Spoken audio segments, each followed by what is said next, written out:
여러분 반갑습니다. 보험공부 김범곤입니다. 오늘도 신속하고 정확한 보험 정보 전달해 드리는 보험 클리닉 시간입니다.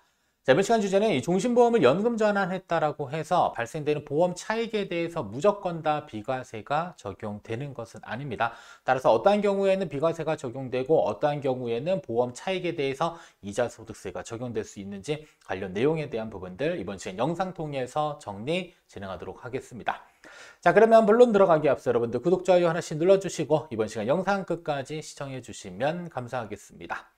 자, 먼저 첫 번째로는 종신보험은 연금 전환하면 저축성 보험으로 변경되는데 언제부터 변경되냐면요. 여러분들이 종신보험을 가입한 그 시점이 2013년도 2월 15일 이후 계약부터는 종신보험 연금 전환하게 되면 이제는 저축성 보험으로 전환된다라고 알고 계실 필요가 있을 것 같고요. 자, 두 번째로는 종신보험의 경우는 기본적으로 보장성 보험으로 분류되기 때문에 보험 차익에 대해선 세금은 없습니다. 다만 종신보험 특성상 지급받는 사망보험금에 대한 부분들은 수익자가 직접적으로 보험료를 납입하지 않았을 경우에는 세금 문제가 발생이 될 수 있고요. 자, 그리고 나서 연금을 전환한 이후에 종신보험의 경우는 저축성 보험으로 분류가 됩니다. 따라서 발생되는 보험 차익이 저축성 보험의 비과세 요건을 충족하지 못했을 경우에는 이때는 보험 차익에 대해서는 이자 소득세가 과세가 될 수 있습니다. 자, 그러면 연금 전환을 하기 이전에 종신보험에서 발생될 수 있는 세금에 대한 부분들은요. 자, 일단은 계약자는 보험 계약을 체결하고 돈을 납부할 의무가 있는 사람이고요. 자, 피보험자는 보험 대상자로서 우리가 흔히 그냥 피 흘리는 사람. 그래서 보험 대상자, 그래서 보험 사고가 발생하게 되면 종신보험에서 발생되는 사망보험금을 수익자가 지급받는 형태로 되어져 있습니다. 자, 그러면 케이스 1의 경우에는요, 아버지가 계약자고요, 피보험자도 아버지입니다. 그래서 아버지 사망 원인으로 자녀가 사망보험금을 지급받게 되면요, 이때는 지급받는 사망보험금은 상속세 과세 대상 소득이 되는 겁니다. 무조건 다 상속세가 과세되는 게 아니라 상속세 과세 대상 소득에 합산돼서 이제 상속공제랑 비교해서 공제한도 넘어가게 되면 그때는 상속세가 발생될 수 있는 부분이 있고요. 자, 두 번째로는 케이스 2번. 계약자가 어머니, 피보험자는 아버지, 수익자는 성년 자녀입니다. 자, 이랬을 경우에는 어머니가 사망보험금에 대해서 자녀에게 증여한 것으로 보아서 증여세 과세 대상 소득에 포함된다. 이렇게 기억을 하셔야 되겠고요. 자, 세 번째 케이스의 경우는 성년 자녀가 계약자고요. 피보험자 아버지, 수익자가 성년 자녀입니다. 자, 이랬을 경우에 한해서만 사망보험금에 대해서는 세금이 발생되지 않는다. 이렇게 정리를 해볼 수가 있을 것 같습니다. 그래서 일반적인 종신보험에서 발생될 수 있는 이러한 세금적인 부분들에 대해서 먼저 다뤄봤고요. 자, 그리고 나서 종신보험을 가지고 연금 전환을 했을 때 발생될 수 있는 이 세금 문제에 대한 부분들이 중요합니다. 자, 우선 연금 전환 후 수령하는 연금액이요, 여러분들이 납입한 총 보험료를 초과하는 보험 차익이 발생되었을 경우 그 시점에 저축성 보험의 비과세 요건을 충족하지 못할 경우에는요, 수령하는 연금액에 대해서 이자소득세가 과세될 수 있다. 자, 예를 들어서 내가 납입한 보험료가 1억 원인데 내가 연금을 계속적으로 지급받고 있다가 어느 시점에는 1억 원을 초과하는 연금액을 수령하게 되는 경우가 오게 되겠죠.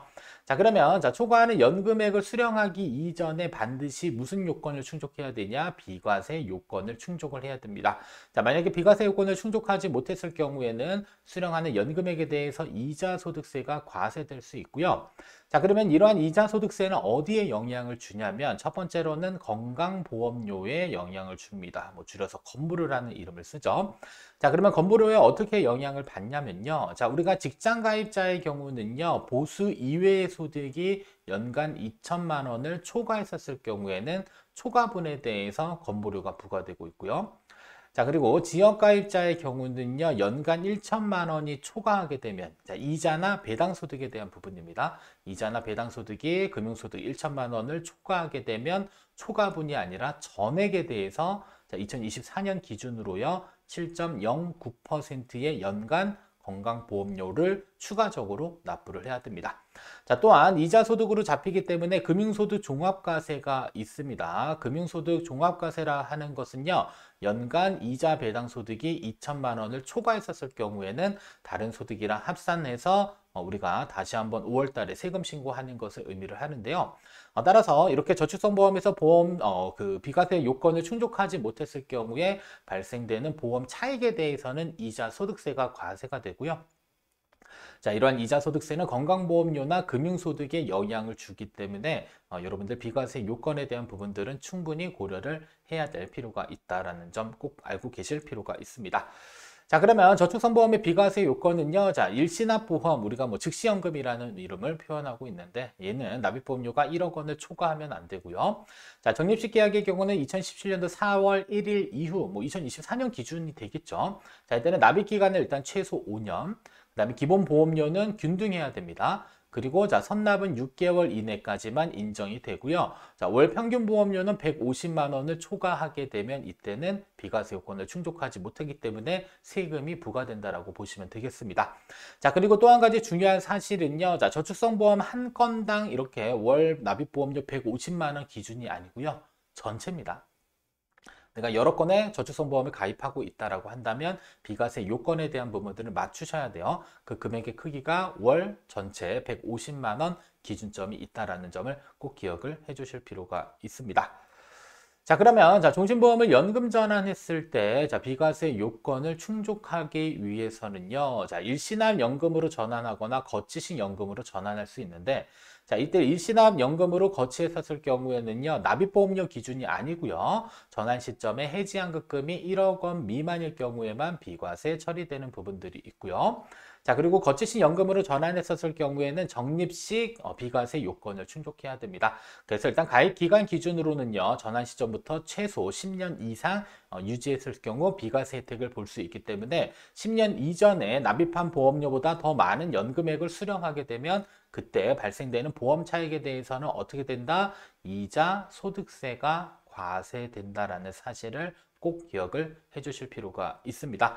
자, 그리고 여기에 또 한 가지 중요한 사실은요. 이미 가입한 연금보험, 저축보험이 있다라고 한다면 여러분들 합산해서 비과세 여부를 결정하기 때문에 이미 가입한 연금보험이 있다라고 했을 경우에는요. 종신보험을 만약에 연금 전환한다라고 했을 때 비과세 요건을 충족할 수 있는지 그런 조건들까지 충분히 따져보고 연금 전환에 대한 부분들을 고민을 해보실 필요가 있을 것 같습니다.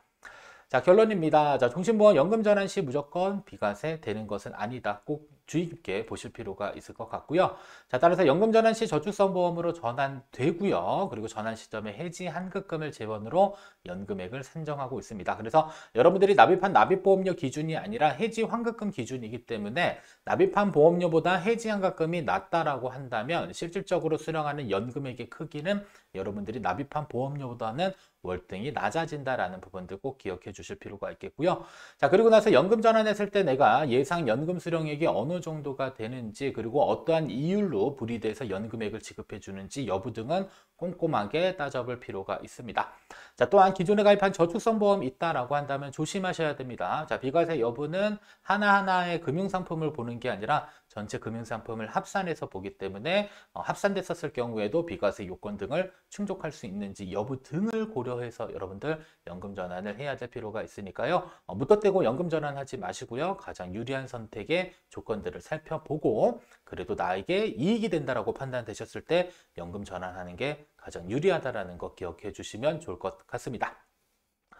자, 여기까지 시청해 주셔서 감사하고요. 여러분들 보험, 연금 투자 상담 등 필요하신다라고 한다면 댓글을 참고해 주시면 좋을 것 같습니다. 자, 이번 시간 영상 여기서 모두 마치도록 하겠습니다.